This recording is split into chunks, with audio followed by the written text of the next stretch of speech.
Todo el mundo, el 1 de mayo se celebró el Día del Trabajo y desde hace años las manifestaciones de ese día se mezclan en Estados Unidos con reivindicaciones pro-inmigrante. Aquí en la ciudad vimos de nuevo marchas de diferentes grupos que piden detener las deportaciones de indocumentados y aprobar una reforma migratoria. Son marchas que han ido perdiendo algo de fuerza después de aquellas masivas de mayo de 2006, cuando se intentó en todo el país un día sin inmigrantes. ¿Cuál es el estatus de la lucha migratoria?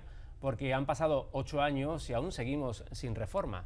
Con nosotros 4 personas que han estado envueltas en este movimiento durante años. Héctor Figueroa, presidente del sindicato 32BJ, Ángela Fernández, abogada, directora de la Coalición del Norte de Manhattan por los Derechos de los Inmigrantes, el pastor luterano Fabián Arias, de la Iglesia Sion, y Ana María Archila, codirectora ejecutiva del Centro por la Democracia Popular. Muchas gracias a los 4 por estar aquí, de vuelta en Pura Política. Y quiero comenzar recordando aquellas marchas del 1 de mayo de 2006, ya hace 8 años, por la pasión que demostraron y la esperanza que inyectaron en cientos de miles de indocumentados. Era un año como este de elecciones congresionales y algunos activistas pusieron toda la carne en el asador. Recordemos.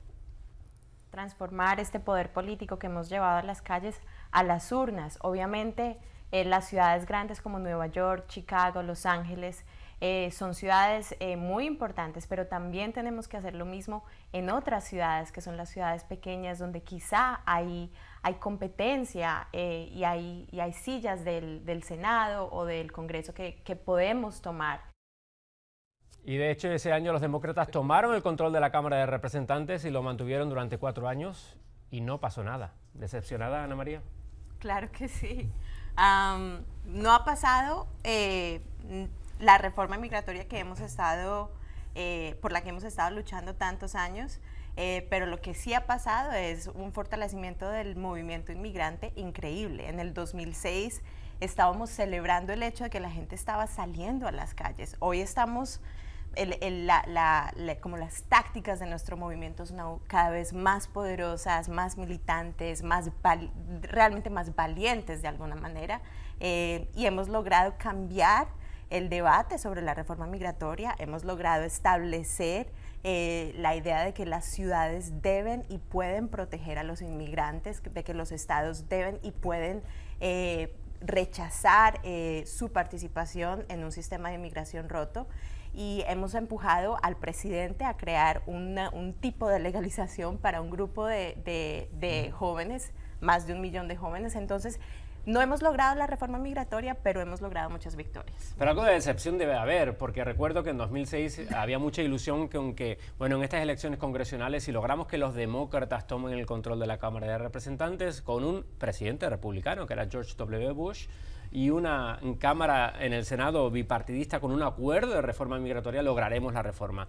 No ocurrió. Los demócratas tuvieron el poder durante 4 años en esa Cámara de Representantes. Luego, además, vino en mitad de ese momento un presidente como Barack Obama, demócrata, y seguimos sin reforma, Héctor. ¿Decepcionado con que la política quizás no llega a una solución concreta? Bueno, yo creo que estamos olvidando algunas de las pequeñas cosas que pasaron, como la mayor recesión en la historia de Estados Unidos en un siglo.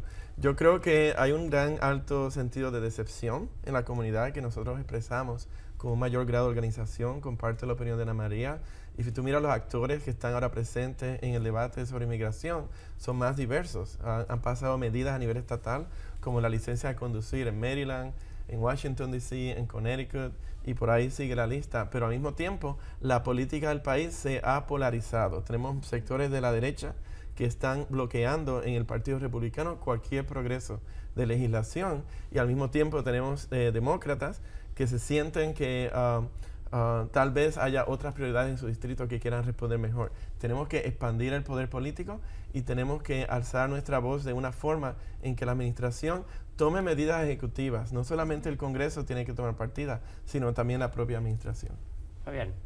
Sí, yo te voy a decir que te pensaba cuando hablaban, y a la pregunta tuya de la credibilidad o no credibilidad, y yo decía que bárbaro, porque como hombre de fe, o sea, religioso y de fe, he perdido la credibilidad, o sea, he dejado de creer, porque... O sea, ha perdido la fe. He perdido la fe, no la credibilidad. No, he perdido la credibilidad en el tema de de cómo para los que gobiernan, para los que tienen el poder, y con todo el respeto, tanto demócratas como republicanos, el tema de los inmigrantes sigue siendo no solamente un debate político en una función de una política de Estado que es nefasta, que es discriminadora, que es que es inhumana, porque donde la política de Estado es que ser inmigrante indocumentado es igual a criminal, hay que hablar realmente de una política nefasta, una política que es en contra de todos los derechos humanos.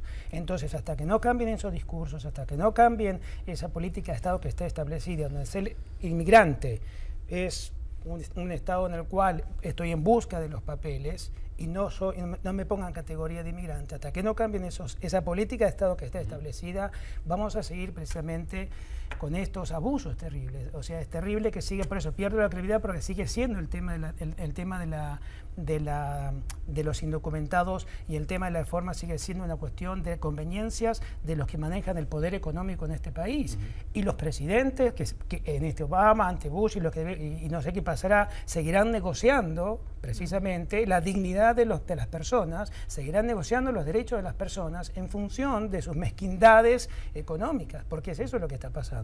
Ángela. Mira, la parte positiva que yo veo, mientras que estamos decepcionados de que no ha habido una reforma migratoria federal, este tipo de frustración está creando una clase nueva de activistas políticas. Y lo que yo veo especialmente entre los Dreamers es que estamos desarrollando personas que ahora tienen 20 y tantos años, que están aprendiendo cómo negociar a nivel federal, estatal y local, que en 20 años van a ser nuestros líderes electorales. Y eso es uno de los positivos que yo veo con la frustración que tenemos. Y en realidad yo estoy muy optimista que vamos a tener un futuro súper progresista, porque está sufriendo tanto estos jóvenes con la falta de cambio de leyes. El intento de reforma migratoria sigue en suspenso casi un año después de que el Senado aprobara de manera bipartidista un proyecto de ley con un camino hacia la ciudadanía.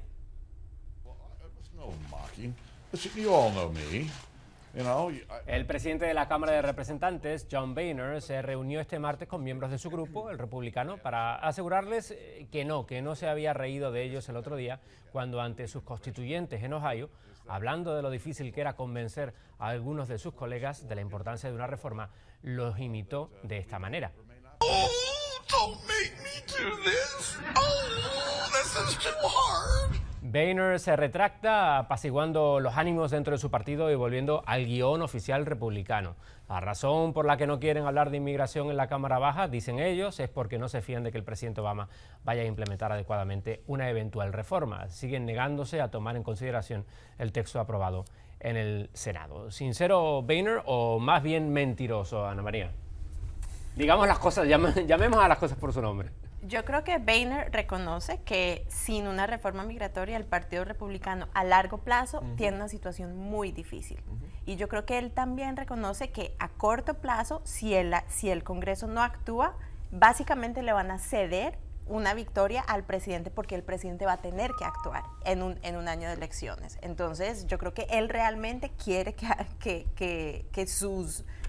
los miembros de su caucus realmente reaccionen, pero pues él ha sido bastante ineficiente de alguna manera en mover a los miembros más conservadores, más extremistas y porque es un mensaje dual. En muy pocos días dice una cosa y luego dice lo contrario, ¿no? Sí, y es el problema que tiene el Partido Republicano.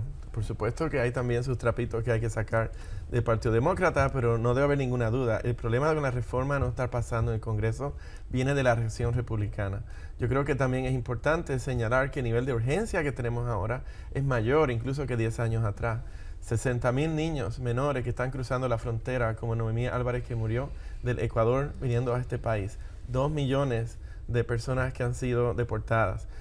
Y yo creo que la situación con el Partido Republicano es que, lamentablemente, a pesar de que el presidente trata de darles un cumplimiento de la ley más fuerte, ellos no se mueven ni una pulgada. Entonces tenemos que buscar una manera de crear mayor presión sobre los republicanos.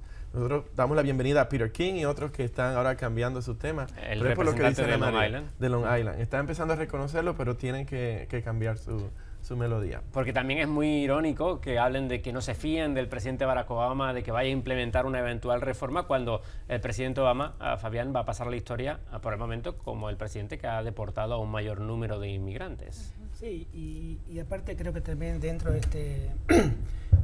yo creo que si miente o no miente, si es honesto o no honesto, bueno, uno no lo puede ver porque está en el corazón y en la mente de las personas, pero creo que está dentro de los juegos políticos en el cual no, quizás a veces soy un poquito duro, ¿no? Pero no son muy éticos, digamos, porque eso tiene que ver con una cuestión de ética también, ¿no?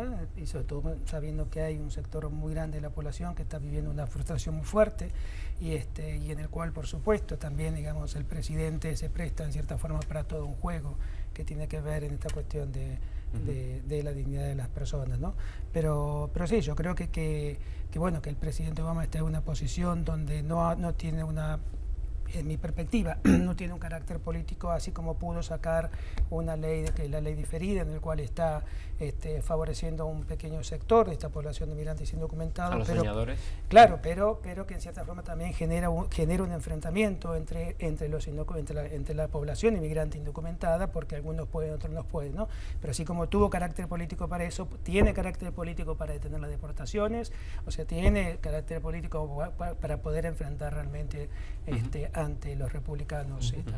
Mire, hay la parte de la ética, que yo estoy de acuerdo con el padre Fabián, y también hay la parte de la táctica, porque esta idea de que si le enseñamos a los republicanos lo fuerte que somos y deportamos a tanta gente, porque eso fue el cálculo original, que si deportamos a toda la gente que podemos deportar, pues ahí los republicanos van a querer trabajar con nosotros para hacer una reforma migratoria. Eso ha sido la misma táctica por los últimos 20 años y nunca ha funcionado, y realmente ha sido una decepción, y lo voy a decir, siendo el hijo de un inmigrante, que podemos estar hablando ahora mismo de 2 millones de deportaciones.